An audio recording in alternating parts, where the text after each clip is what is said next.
Paz do Senhor Jesus, querido irmão e irmã, sejam bem-vindos. Eu sou o pregador Manassés, dando continuidade à nossa série Deus ainda usa profetas. E hoje eu quero falar sobre oferta. Quando eu devo aceitar oferta e quando eu não devo aceitar oferta, né? Quando é que eu posso aceitar uma oferta, quando é que eu posso rejeitar uma oferta? Vamos a um texto bíblico, Daniel capítulo 5, no versículo 17. Diz assim: Então respondeu Daniel e disse na presença do rei: As tuas dádivas fiquem contigo, e dá os teus prêmios a outro. Contudo, lerei ao rei o escrito, e far-lhe-ei saber a interpretação. Esse texto é bem simples. O rei Belsazar estava lá, tinha acabado de assumir o seu reinado e deu uma festa assim suntuosa, e no meio da noite ele viu uma mão escrevendo na parede. E ninguém conseguiu interpretar o que estava escrito. Então ele chamou Daniel para interpretar o que estava escrito e prometeu para Daniel, dizendo: Olha, se você interpretar isso aqui, se você conseguir ler o que essa mão escreveu, então eu vou te dar promoções, muito dinheiro, riqueza e etc. Tá? Até aqui tudo bem. Mas no verso 17 que nós lemos, o Daniel ele rejeita os presentes, o dinheiro, as dádivas e tudo mais, tá? Então eu pergunto a você, se alguém precisa ouvir a voz de Deus e conhece você e sabe que você é um profeta, você é um homem de Deus, uma mulher de Deus, e esse alguém vem até você e te promete dinheiro para que em troca você fale a palavra de Deus para ele, você aceitaria ou rejeitaria? Ou melhor, é certo aceitar ou o certo é rejeitar? Aceitar seria errado? Porque, entenda, isso não é um suborno. Tá? Suborno é quando alguém promete dinheiro para você, mas ele quer que você profetize o que ele quer. Suborno é o que aconteceu com Balaão. Olha, te contratei para profetizar, mas eu quero que você amaldiçoe, que seja uma profecia de maldição, por isso eu estou te pagando. Entendeu? Isso é um suborno. Quando alguém fala assim, olha, te chamei para pregar e eu estou te pagando para pregar bênção. Você não vai pregar o que você quer, você não vai pregar o que Deus mandar, você vai pregar o que eu mandar. Então, estou te pagando para isso, prega a bênção. Isso é um suborno. Agora, alguém que está desesperado para ouvir a voz de Deus e quer, né? Ele quer, é vontade dele, ele quer te dar alguma coisa. Se Deus usar a sua vida, isso não é um suborno.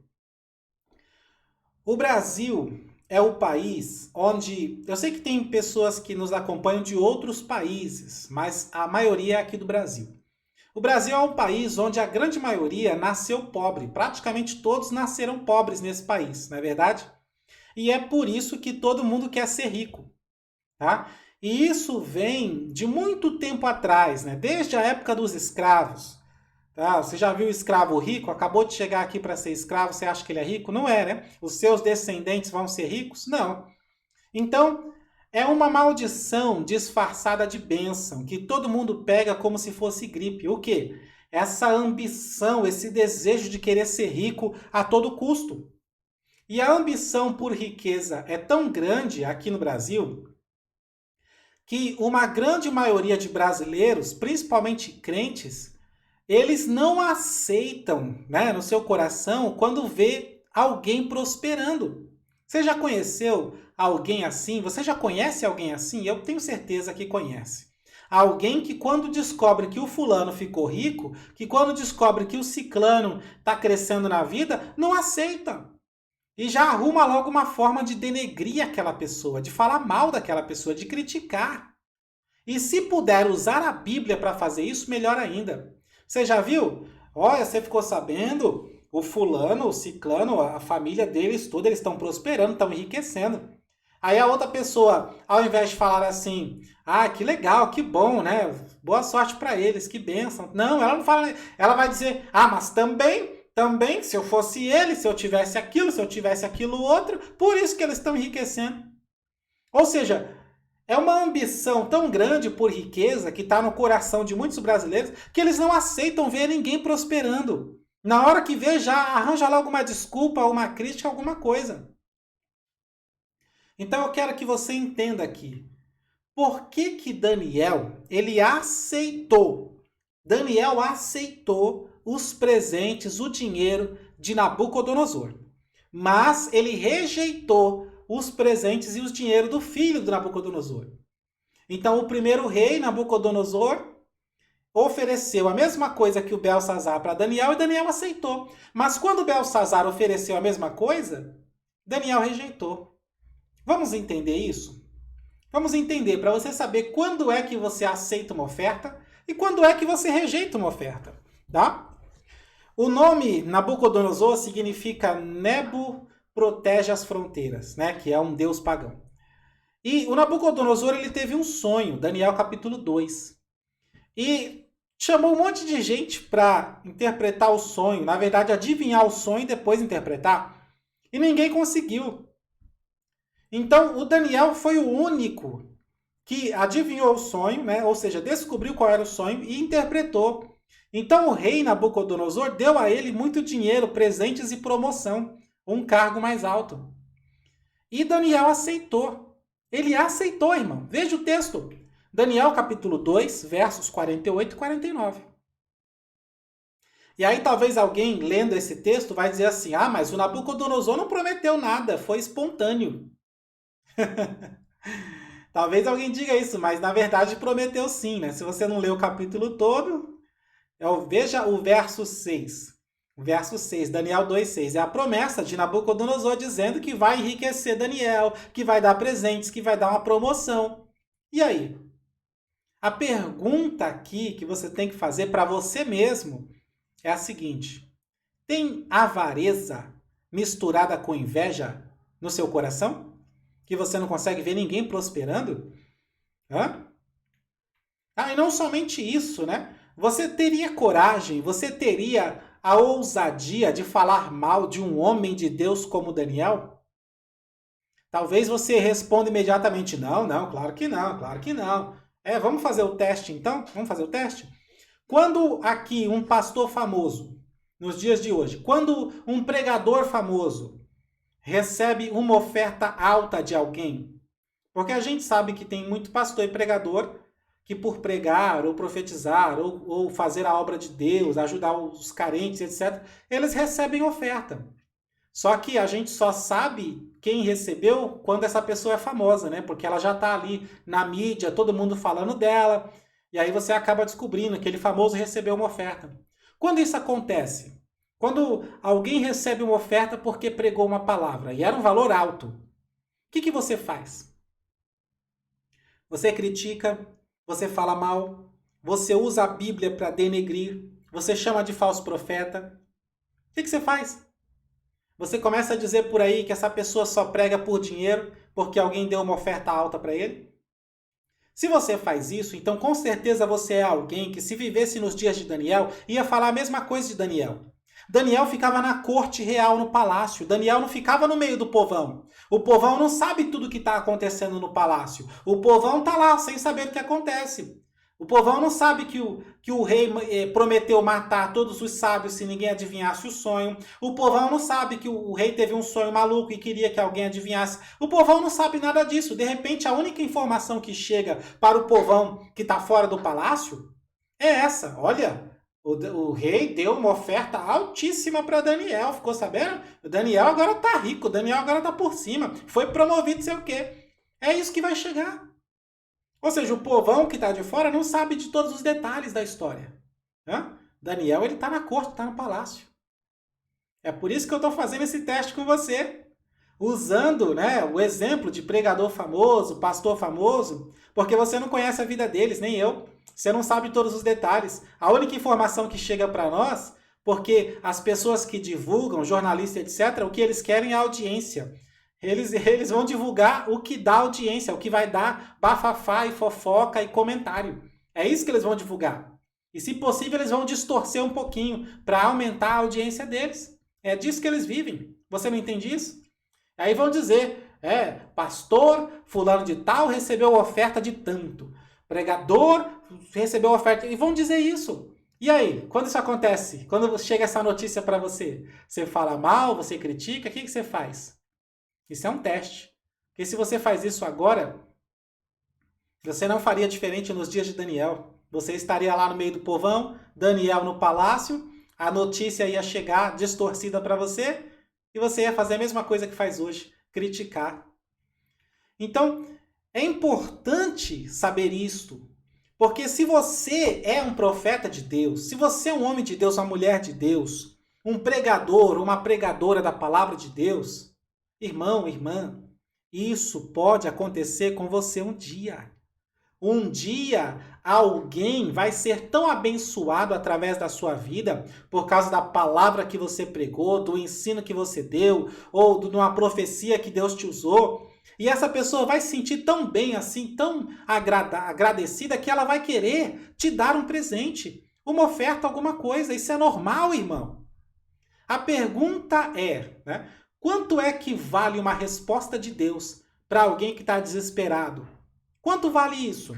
Irmão, as pessoas, quando elas querem respostas, elas estão dispostas a ir lá na macumba, mesmo sabendo que é os demônios que vai falar, e elas vão. As pessoas, quando querem respostas, elas estão dispostas a ir lá na beira da praia, jogar coisas no mar. Elas estão dispostas a fazer coisas que você duvida, coisas que a gente nem acredita, mas elas fazem, se cortam, derramam sangue para ter uma resposta. Então diz para mim quanto é que vale uma resposta de Deus, de graça, sem sacrifício. Tá? Sem ter que pagar um macumbeiro, ficar olhando carta, sem ter que jogar coisa no mar, oferenda, etc. Quanto vale uma resposta de Deus para quem está desesperado? Não tem preço. Não tem preço. E é por isso que qualquer oferta, por mais alta que seja, ainda será pouco. Será apenas um agradecimento. Daniel, ele não cobrou nada. Essa é a questão. Não cobrou nada, mas recebeu a oferta. Ele aceitou a oferta. Por quê? Ô Daniel, não aceita não, porque o pessoal vai falar mal de você. Ô Daniel, não aceita essa oferta não, porque o povo vai dizer que você só prega por oferta, só revelou o sonho para receber a oferta. Não aceita não. Irmão, quem sabe de Daniel é o Daniel. Então ele sabe que no coração dele não tem avareza. Ele sabe disso. Então por isso ele aceita. Agora, por que quando o filho de Nabucodonosor, o Belsazar, oferece a mesma coisa, Daniel rejeita? É interessante, né? Daniel 5,17. Ele diz assim, os teus presentes fiquem contigo, mas eu darei a interpretação. Ou seja, ele está dizendo, eu não quero presentes, mas eu vou pregar. Não quero presentes, mas eu vou profetizar. Não quero presentes, mas eu vou fazer o que eu fui chamado por Deus para fazer. Por que Daniel aceitou os presentes e a promoção de Nabucodonosor? É simples. É mais simples do que parece. É porque, em primeiro lugar, isso não é errado. E também não é pecado. Procuraram, no capítulo 6, vasculharam o passado de Daniel, não acharam nada para acusá-lo. Ou seja, nem os ímpios, os inimigos de Daniel, nem para eles isso é pecado, receber a oferta do rei, receber alguma coisa. Entendeu? Isso não é pecado e não é suborno. Já te expliquei o que é suborno. Suborno é quando você é obrigado a fazer o que a pessoa que está te pagando quer. Tá? Agora, se eu tenho uma dúvida desesperada na minha vida e Deus não me responde, eu oro, eu busco, eu choro, mas Deus usa você para me responder e eu tenho uma vida abençoada e eu quero compartilhar essa bênção material com você, qual é o problema? Não tem nenhum pecado nisso. Então Daniel ele recebe a oferta do Nabucodonosor. Mas a pergunta que não quer calar, então por que ele rejeitou a promoção de Belsazar? Belsazar ofereceu a mesma coisa? É muito simples. Vamos lá, analise para começar a oferta de Nabucodonosor. Daniel capítulo 2, verso 6. Agora olhe para a oferta de Belsazar, Daniel 5,16. Você vai ver que é igual. Os dois estão prometendo riqueza, autoridade, presentes, promoção. Ok. Então, Por que que ele recebe de um e rejeita de outro? Porque, primeiro, Daniel conhecia a vontade de Deus. Ou seja, ele andava com Deus. Então ele sabia que Deus era com Nabucodonosor. Daniel sabia algo que nem Nabucodonosor sabia, que foi Deus que entregou o reino nas mãos de Nabucodonosor. Veja Daniel 2, 37 e 38. Veja também Jeremias 27, verso 6. Daniel e o próprio Jeremias também já sabia. Deus entregou tudo para o Nabucodonosor naquela época. E é por isso que não teria, como não teve, nenhum problema em Daniel se aliar ao rei nos negócios. Entendeu? Subir de cargo, né, continuar trabalhando para o rei numa posição melhor, né, ter uma vida melhor, mais tranquila, né, que agora que ele ganhou um montão de dinheiro e tal, não tem nenhum problema. Do mesmo jeito que não tem nenhum problema, você ter um patrão ímpio. Teu patrão é ímpio? Hã? Você que está trabalhando, teu patrão é ímpio? Tem algum problema nisso? Não tem. Não tem. E se o teu patrão te der um bônus? Olha, você conseguiu um cliente incrível, eu quero te dar isso aqui de bônus. Você vai rejeitar? É a mesma coisa. Alguém te dando um agrado porque gostou do seu trabalho. E um pregador não pode receber um agrado porque alguém gostou muito da mensagem? Ô, irmão, vamos deixar de ser hipócrita? Pelo amor de Deus. Nossa, cansa ver essas pessoas, né? Você não acha que cansa? Tanta gente aí que só, em vez de fazer alguma coisa melhor da vida, não, fica falando de pastores, de pregadores, né? E se você é pregador ou pregadora, não faça isso, porque um dia você pode estar no mesmo lugar deles, um dia Deus pode te exaltar e você ficar famoso e conhecido e começar a receber ofertas de valores que você nunca imaginou que receberia. E aí, do mesmo jeito que você falou mal dos outros, vão falar mal de ti. Agora, por que Daniel rejeitou os presentes de Belsazar? Pelo mesmo motivo que ele aceitou de Nabucodonosor, porque ele conhecia a vontade de Deus. E do mesmo jeito que ele sabia que Deus era com Nabucodonosor, ele também sabia que Deus não era com Belsazar. Ele sabia que o reino de Belsazar não ia durar. Veja Daniel 5, 26 ao 28. Portanto, é uma questão de estratégia, não é uma questão de ser não, eu vou ter temor de Deus, eu vou mostrar a minha humildade aqui, que eu sou um profeta humilde e não preciso de dinheiro. Não é isso. Não tem nada a ver com isso. Não é uma questão de não pecar contra Deus, porque não seria pecado se ele aceitasse. Não é isso. É uma questão de sabedoria. Lembre-se do capítulo 1 de Daniel, ele era 10 vezes mais sábio, porque Deus deu sabedoria para ele. 10 vezes mais sábio que todos os outros naquele reino. Tá? Então, como ele sabia que Deus não era com Belsazar, portanto, o reino de Belsazar não ia durar, aceitar os presentes de Belsazar se tornaria para ele uma armadilha. Por quê? Porque os medos e os persas que destruíram o reino da Babilônia poderiam olhar para Daniel como um inimigo. Opa, esse aqui, ó, tem um cargo importante no reinado de Belsazar, foi promovido por ele, recebeu uma fortuna dele, é inimigo nosso, é amigo do nosso inimigo. Entendeu? Então, por isso ele rejeita os presentes de Belsazar, porque ele sabe que o reino está acabando, vai cair naquela noite mesmo. E tanto ele não é visto mais agora, né? Ele rejeitou, então ele não vai ser visto como inimigo pelos medos e os persas. Ele foi visto como amigo e continuou como conselheiro no reinado de Dario, o Medo, né? O rei dos medos persas, tá? Então, respondendo a pergunta, quando é que eu aceito presentes, quando é que eu aceito ofertas e quando é que eu rejeito? É simples. Você aceita quando Deus está no negócio, quando Deus é na vida daquela pessoa, tá? Ah, mas o Nabucodonosor era um ímpio. Sim, mas naquele momento Deus estava permitindo Nabucodonosor crescer e dominar e construir o seu império. Então Deus estava no negócio. Quando é que eu rejeito? Quando Deus não está no negócio. Simples assim. E como é que eu vou saber se Deus está ou não está? Ora, se você anda com Deus, você sempre vai saber. Sempre vai saber. Se você anda com Deus, irmão, irmã, porque isso daqui não é para qualquer um, é para profeta. Quando é que o profeta aceita oferta? Quando é que o profeta rejeita? Se você é profeta e anda com Deus, você sempre vai saber. Leia Amós 3:7 e Gênesis 18:17, tá bom? E você vai ver, né, que Deus ele sempre revela aos seus profetas. Aleluia. Agora, você que fica aí criticando aqueles que recebem grandes ofertas, né, que na verdade a sua crítica é por pura inveja. Então pare imediatamente, até mesmo porque um dia você pode estar no lugar deles, ou seu filho pode estar no lugar deles. Isso acontece também, né? Você não prega, nem canta, nem nada, mas o seu filho, a sua filha é uma cantora, seu filho é um pregador. E um dia ele pode se encontrar nessa situação.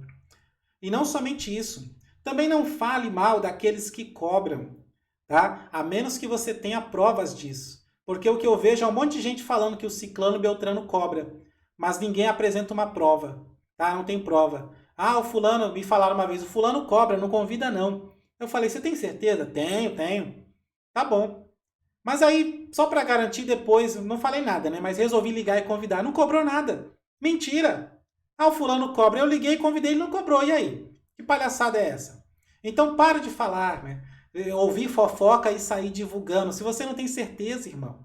Até mesmo porque nós não somos juízes, né? Cabe a Deus julgar. E outra, difamação, acusação sem prova é coisa do diabo, não é coisa de crente. Difamação e calúnia é coisa do diabo. O diabo é que faz isso o tempo todo para denegrir o ministério dos servos de Deus. Tá? Até porque árvore que não dá fruto não leva pedrada. Você tem que se lembrar da palavra de Deus e ser sábio. Lucas 11:15. Acusaram Jesus, o teu Senhor, o teu mestre, de estar cheio de demônios. Acusaram Jesus, tá? De estar cheio de demônios. Ele expulsa o demônio pelos demônios. Então, não pense que não vão acusar os servos dele também. Tá? O inimigo ele é expert para enganar o povo e dividir o povo uns contra os outros. E ele faz isso dentro e fora das igrejas. Então, sejamos crentes, sejamos sábios, deixemos toda a avareza e toda a inveja de lado. E quando menos esperar, o Senhor ele vai honrar você. Porque se ele honra até os ímpios, a Bíblia diz que até os ímpios, quando trabalham para Deus, Deus honra. Veja Ezequiel 29, versos 19 e 20. Então, se até os ímpios, quando trabalham para Deus, recebem alguma coisa, muito mais nós, que somos servos e filhos de Deus, seremos honrados se nós fizermos aquilo que agrada ao Senhor. Amém?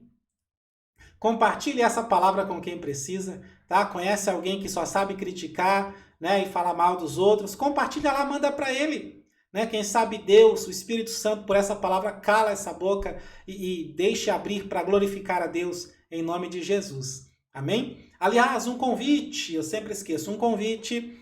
Nós vamos começar uma série de estudos no Apocalipse. Quer conhecer mais e melhor o Apocalipse? Vai ser bom para você que não conhece, vai ser bom para você que já conhece. Porque você que já conhece vai poder comparar, né, o seu entendimento com a nossa interpretação, acrescentar umas coisas, né, analisar outras, enfim, vai ser bênção. Para participar é só você estar no nosso grupo de estudos no WhatsApp. O link de convite fica direto agora no nosso site, clubedepregadores.com.br. Você vai entrar lá e você vai ver lá, grupo do WhatsApp. Lá já tem as regras, já falando como que o grupo funciona, tudo explicadinho, tá bom? Um abraço, Deus abençoe sua vida, família e ministério, em nome de Jesus.